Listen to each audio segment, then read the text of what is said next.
Mga kasalanan po against the first commandment. Ang topic ko ngayon ay yung panglima, that is the sin of presumption. Presumption. Ano itong sin of presumption? Bakit malala itong kasalanan? Na in the Bible, it is also called the sin against the Holy Spirit or the unforgivable sin.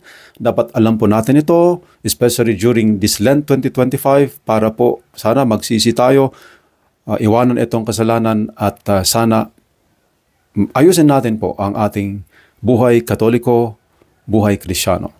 So unang-una, dapat kasi natin maintindihan ano ang hope muna. Because the sin of presumption is a sin against hope.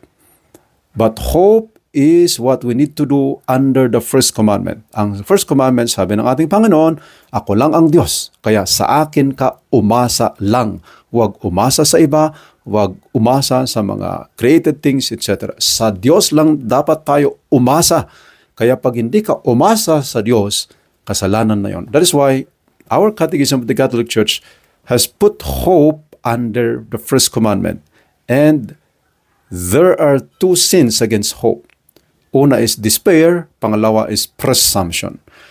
Para maintindihan natin kung ano ang despair at presumption, yung topic ko ngayon, kailangan muna natin alamin ano yung turo ni Jesus para tayo ay magkaroon ng balanse na hope, balanced hope. Pagbabasahin po natin ang first chapter of St. Mark, ito po ang sinasabi. Meron po sinabi ang ating Panginoon na dapat yun yung gagawin natin para magkaroon tayo ng hope, ng pag-asa na tayo ay maliligtas. Ito po yung sinabi niya in Mark chapter 1 verses 13, actually 12 to 15. 14 to 15. Mark 1, 14 to 15. Pero bago ko babasahin yon, tingnan muna natin yung background. Yung background is this. Nagpabinyag si Jesus kay St. John the Baptist, and then he went to the desert and prayed and fasted for 40 days. Actually, ito yung basis po ng Lenten observance natin, na 40 days and 40 nights of prayer and fasting.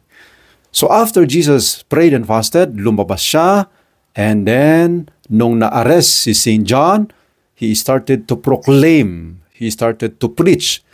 So when John the Baptist was arrested, sabi dito, lumabas si Jesus at meron siyang unang sinabi. Ano yung unang sinabi? Anong una na tinuro niya ng ating Panginoon in Mark chapter 1? Ito po. After John had been arrested, Jesus came to Galilee proclaiming the gospel of God. This is the time of fulfillment. The kingdom of God is at hand. Repent and believe in the gospel. So ito po yung unang-una na tinuro ng ating Panginoon. Ang pinakauna na topiko ng ating Panginoon after His baptism and retreat of 40 days and 40 nights in the desert at lumabas siya, ang unang sinabi niya, ang unang tinuro niya ay dalawa. Repent and believe in the gospel. Repent and believe in the gospel. Actually, ito po yung narinig natin nung pumunta po tayo sa pari during Ash Wednesday to begin our observance of Lent. Ang sinabi po ng pari nung nilalagay yung cross sa ating noo ay repent and believe in the gospel. Pinapaalala sa atin na para tayo ay magkaroon ng kaligtasan, pag-asa na maliligtas tayo, dapat balansehin natin itong dalawa. Repent and believe in the gospel. Believe in the gospel, but you need to repent.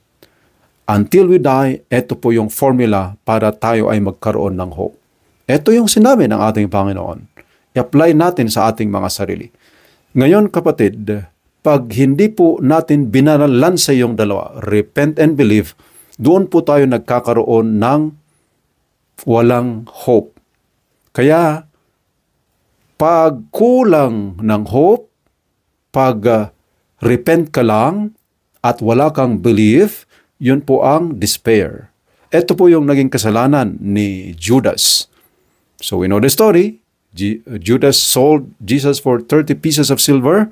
Nung nakita na na-crucify si Jesus, na-akonsensya siya, nagsisi siya, binalik nga yung 30 pieces of silver. Pero, hindi siya naniwala. Ang sabi ni Jesus, repent and believe. Si Judas, nag-repent lang, nawalan ng belief. So yun yung despair. pag ikaw kapatid, yung nagsisi ka, nakonsensya ka, pero hindi ka naniwala na kaya ka pa rin iligtas ng ating Panginoon dahil namatay siya sa cross, kahit anong kasalanan yan, yun ang despair. Pag naman po, nasobrahan, puro ka na lang belief, hindi ka nagsisisi. Sabi ni Jesus, repent and believe. Tapos ikaw, puro believe lang, sobrahan ng belief kay God or sobrahan ng belief sa sarili mo na kaya mong iligtas dahil magaling ka. Yun po ang sinasabi natin na presumption. Hindi po maliligtas sa mga taong ganun kasi nga, nasobrahan sila. Hindi na nila kailangang magsisi daw kasi perfect sila, kasi okay sila. Alam niyo po, ang the best na example ng mga presumptuous na tao ay yung mga Eskribo at Fariseo. Actually, ito po ang gospel reading natin kahapon.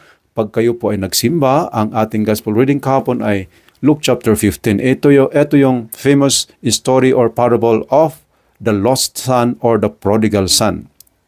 In chapter 15 of St. Luke, meron pong parable doon about lost. The parable of the lost sheep, the parable of the lost coin, the parable of the lost son. Pero etong tatlo na parables na ito, meron pong konteksto na dapat natin maintindihan yung konteksto para din natin maintindihan bakit ano yung lesson ng parable of the prodigal son na yan. At ito po yung konteksto na gusto kong maintindihan ninyo. The tax collectors and sinners were all drawing near to listen to Jesus, but the Pharisees and the scribes began to complain, saying, "This man welcomes sinners and eats with them." So to them, Jesus addressed this parable. So ang rason pala, bakit meron tayong story ng lost son, story ng lost coin, story ng lost sheep, ay dahil itong mga Eskribo at Fariseo ay kinukutya yung ginagawa ni Jesus na nagpipreach siya, kinakasama siya sa pagkain, yung mga makasalanan na tax collectors and sinners, sabi dito. So sabi dito, so to them, sa mga Eskribo at Fariseo na ito, ginawa ni Jesus itong parable of the prodigal son. Ibig sabihin, kay Jesus, mali itong mga Eskribo at Fariseo. They are guilty of the sin of presumption. Why are they guilty of the sin of presumption? It's because they presume that because they are experts in the Bible, the Torah, the Pentateuch, kung ano yung pinaka-Biblia nila noon, alam na alam nila yon at sinasabuhan nila kung ano yung mga andon, kaya sa tingin nila, so nasobrahan ng belief sa sarili nila na maliligtas na sila. Kaya nga bawal silang makihalubilo sa mga kasalanan. Kaya nga sila na-iskandalo kay Jesus na bakit nakikihalubilo siya sa mga makasalanan. Makasalanan ng mga yan. Bakit ka nakikipagkain sa kanila? So yun ang di nila maintindihan. Alam niyo po, ito ay malubhang kasalanan. Kasi paano sila mapapatawad? Paano sila maliligtas kung sa tingin nila ay ligtas na sila? Pumunta na nga yung tagapagligtas nila na si Jesus, pero ayaw nilang tanggapin kasi ang alam nila, ligtas na sila. That's the sin of presumption. That's the sin of the scribes and the Pharisees. Sino sila? Sila yung mga experts sa pinaka-Biblia nila noon. Does this sound familiar, mga kapatid? During our time, there are modern Pharisees, modern scribes. Sila yung mga nag-aakala na pinaka-expert na, pinakamagaling sila sa Biblia. Alam na alam nila ang Biblia, sinasabuan na nila yung Biblia, kaya nasobrahan ng belief, wala nang repent, kaya sin of presumption ang meron sa kanila. They presume that they are already saved. Kaya nga, tinatawanan nila yung mga hindi daw ligtas, yung mga makasalanan, kasi feeling nila perfecto sila, save na save sila, pero yung iba ay hindi. Kasi akala nila, etong mga ito, hindi nila alam ang Biblia, hindi nila alam ang ginagawa na kami, alam namin ang Biblia, sinasabuhay namin ang tinuturo ng Biblia, kaya kami ligtas, sila hindi. Yun ang sin of presumption. Para mabalanse, lahat po tayo sa mata ng Diyos ay makasalanan. Nasa Biblia din po yan. Man sees all men as sinners that He might show them His mercy. Ang tingin ng Diyos sa atin ay pare-parehas na makasalanan. That is why ang tinuro ni Jesus, magsisi, maniwala. Pag nagsobrahan sa paniniwala lang, walang pagsisisi, sin of presumption yon, delikado yon. Brothers and sisters, I hope naintindihan po ninyo ito, ang sin of presumption. Hindi mafu-forgive yung mga tao na ganito kasi akala nila save na sila, akala nila wala silang kasalanan. sabi nga ng mga preachers, Jesus already covered their sin, kaya wala na daw sila, malinis na daw sila. They presume na dahil namatay si Jesus sa krus ay okay na daw sila, hindi na kailangan magsisi. Pero hanggang ngayon po, totoo po yun. Ang official na turo natin mga Katoliko, we still continue to preach what Jesus Christ preached. We need to repent, but believe in the mercy of God. Believe in the mercy of God, pero wag sobrahan. We still need to repent. Hanggang sa kamatayan po natin, we need to maintain what we call being in the state of grace para maligtas tayo. So yun po. If ever you have questions, mag-message po kayo or mag-comment kayo, or pag may i-add po kayo sa idea na ito, sa turo na ito, please do so. Let us help one another to proclaim the truth as Catholics, especially nowadays na maraming kumukontra po sa atin. Dito pa lang sa topic ng hope, ang dami pong iba-iba yung turo, pero ito po ang totoo. We need to repent and believe. Repent and believe. God bless po.